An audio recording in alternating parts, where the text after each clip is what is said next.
ଖଣ୍ଡ କରୁଥିଲା ସେତେବେଳେ ଯୌତୁକରେ ମୁଁ ବୁଝିଲୁ ବାଙ୍କ ସେତେବେଳେ ଗାଈ ଦିଟା ଆଉ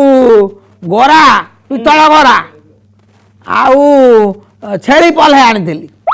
ଆଉ କଣ ଆଣିଲୁ କହୁନୁ କଦଳୀ ଗଛ ଧାନ ଅବସ୍ଥାଏ ବହୁତ ବଡ ବଡ ଜିନିଷ ଆଣିକି ଆଇଛୁ ସେ ତ ସେତେବେଳେ ଜେଜ ତୋର ଝୋଟ କଳାରେ ଥିଲା କୋଲକାତା କୋଲକାତାରେ ହଁ ସେତେବେଳେ ସିଏ ପାଉଥିଲା କେତେ ଟଙ୍କା ନା 70 ପଇସା 70 ପଇସା ଓ ଅଣ୍ଟା କ'ଣ ସେ ଯୋଉ ଅଣ୍ଟା ତେଲ ଟିକେ ଆଣିଲୁ ଅଣ୍ଟା ତେଲ ରାତିରେ ଆଣିଥିଲି ପୁଣି ସରିଗଲା ମୁଁ ବା ତାକୁ ମୁଣ୍ଡ ତେଲ ଭାବିକି ଲଗେଇ ଦେଇଛି ତା ପିଇ ଦେ ନହେଲେ ସେଠି କ'ଣ କହିବ ଆଙ୍କୁ ମୁଁ କିଛି ବୁଝିପାରୁନି ସେ ବୁଟୁ ଘର ବୁଢ଼ୀ ଥିଲା ସେ ଚାଲିଗଲା ମୋରି ସାଙ୍ଗର ସିଏ ହଉ ହଉ ଯାଏ ଟିକେ ବୁଲି ଆସେ